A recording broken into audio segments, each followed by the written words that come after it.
आज हम लोग यहाँ पे ज्वाइन हुए हैं अपने जिंक इवेंट को प्रमोट करने के लिए। तो जैसे कि मैं अभी करेंटली रेनिंग क्वीन हूँ, that is miss universe Jharkhand 2025, और मिस यूनिवर्स इंडिया का जो कंपटीशन हुआ था जयपुर में, वहाँ पे मैंने झारखंड को रिप्रेजेंट किया था और टॉप 7 पोजीशन में आके मैंने झारखंड को रिप्रेजेंट किया आउट ऑफ 53 कंटेस्टेंट्स। सो झारखंड के लिए ऑल टुगेदर बहुत बड़ा अचीवमेंट था, क्योंकि अभी तक मिस यूनिवर्स इंडिया कंपटीशन हुआ या फिर मिस यूनिवर्स कंपटीशन, उसमें अभी तक झारखंड से कोई लड़की इतने बड़े पोजीशन पे नहीं गई थी। तो ऑल टुगेदर झारखंड के लिए बहुत बड़ा अचीवमेंट था। इनफैक्ट जब मैं अपने एक्सपीरियंसेस के बारे में बताऊं तो मुझे खुद लग गया, बहुत टाइम लग गया। 2015 से मैंने अपनी जर्नी की शुरुआत की थी। 2015 से मैंने ऑडिशन देना स्टार्ट किया था। हैदराबाद में मैंने सबसे पहला ऑडिशन दिया था अपना। फिर उसके बाद धीरे धीरे करते रिजेक्शन तो खैर में मुझे फेस करना पड़ा, लेकिन रिजेक्शन के साथ ये हुआ कि मुझे सीखने का मौका मिला।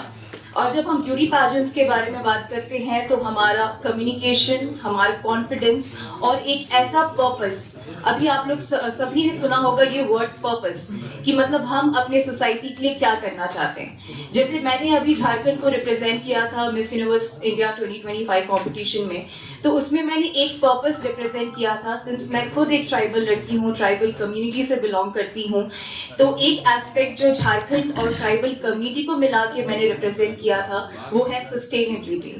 जिस तरह से झारखंड गवर्नमेंट सस्टेनेबल क्लोथिंग से लेकर सस्टेनेबल फूड को प्रमोट कर रही है, ठीक उसी तरह मैंने ये पर्पस को मिस यूनिवर्स इंडिया प्लेटफॉर्म में रिप्रेजेंट किया था। और साथ ही जितनी भी यंग लड़कियां हैं जो सुन रही होंगी मुझे या सुनेंगी, उन सबको मैं ये कहना चाहती हूँ कि देखिए, ब्यूटी पैजेंट्स और मॉडलिंग में बहुत बड़ा डिफरेंस होता है। आप पहले वो चीज का क्लैरिटी रखिए। जब हम मॉडलिंग के बारे में बात करते हैं वो एक प्रोफेशन होता है, लेकिन जब हम ब्यूटी पैजेंट्स के बारे में बात करते हैं वो एक प्लेटफॉर्म होता है जिसमें आप कम्पीट करते हैं। तो आप इस क्लैरिटी में, सबसे पहले आपको इस क्लैरिटी आपको समझना पड़ेगा कि मॉडलिंग और ब्यूटी पैजेंट्स के बीच में डिफरेंस क्या है।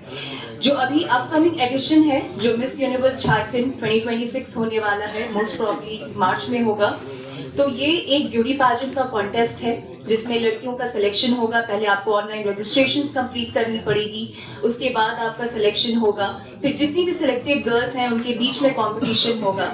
तो आपको हर एक कैटेगरी से आपको जांचा जाएगा, आपके कम्युनिकेशन क्या है, आपका ड्रेसिंग सेंस कैसा है, आपका रैंप वॉक कैसा है, आप किस तरह से अपने आप को रिप्रेजेंट करते हैं, किस तरह से आप अपने स्टेट को रिप्रेजेंट करते हैं। तो हर एक चीज बहुत इंपॉर्टेंट है कंपटीशन के लिए।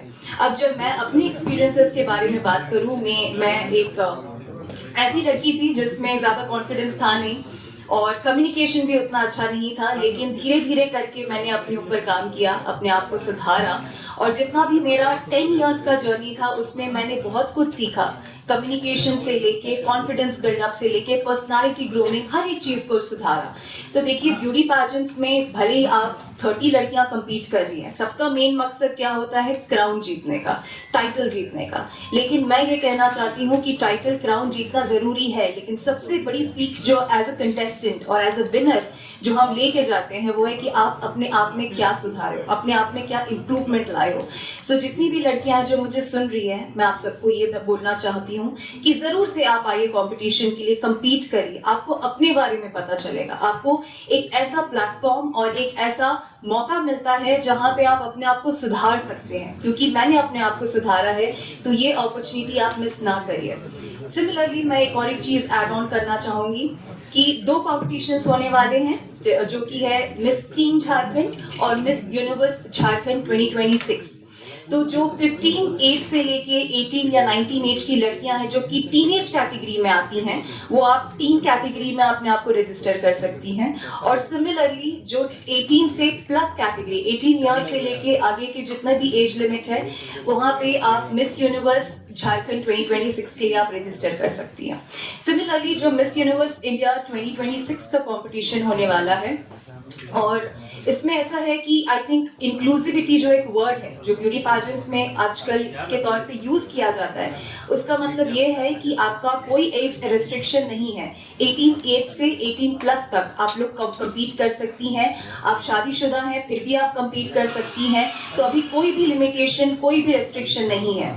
और जब भी हम ब्यूटी पैजेंट्स के बारे में बात करते हैं और स्पेसिफिकली जब हम झारखंड से हैं तो बहुत सारी लड़कियों का सबसे बड़ा कंसर्न होता है कि हम डार्क कॉम्प्लेक्शन के हैं तो शायद हम कम्पीट नहीं कर पाएंगे। तो मैं यहाँ पे आप सभी के लिए ये चीज़ क्लियर करना चाहती हूँ कि आप जैसे भी हैं अपने आप को कॉन्फिडेंट रखिए, भले आप डार्क हैं, फेयर हैं, ज़्यादा मैटर क्या करता है कि आप कितने कॉन्फिडेंट हैं, और वही ब्यूटी पैजेंट्स का मेन मकसद है। और मिस यूनिवर्स झारखंड 2026 का भी यही मेन पर्पस है कि ऐसी टैलेंट्स को और ऐसी यंग कॉन्फिडेंट लड़कियों को हम आगे निखार के लाएं जो कि झारखंड को इंटरनेशनल या नेशनल प्लेटफॉर्म पे रिप्रेजेंट कर सके। Thank you so much. तो ये मेरे लिए बहुत ही बड़ी बात है। मैं थैंक्स कहना चाहूँगी इस प्लेटफॉर्म को जिसने मेरे लिए इतने सारे अपॉर्चुनिटीज़ खोल दी है कि मैंने ये जीतने के बाद इतने सारे टीवी कमर्शियल और रिसेंटली मैंने एक फिल्म भी की है सनसनी। And all thanks to Miss Universe Jharkhand platform. And I'm really glad that this year this edition is managed and organized by Nitish sir. And I'm really looking forward because this edition will be phenomenal. And for all the girls who will be participating this year, I want to tell them that this is a life-changing moment. And do not hesitate, not always think about the crown, because यहाँ पर आकर you will see the better version of yourself, that is for sure. क्योंकि मैंने इतना realise किया है और ये प्लेटफॉर्म सच में आपको ये समझा सकता है कि आप क्या क्या कर सकते हो, आपकी कैपेबिलिटीज और बहुत कुछ। और साथ ही मुझे आप सबको भी थैंक यू बोलना है। I am really grateful that आप सभी इस ऑर्गेनाइजेशन के साथ जुड़ रहे हो। एंड या थैंक यू एवरीवन।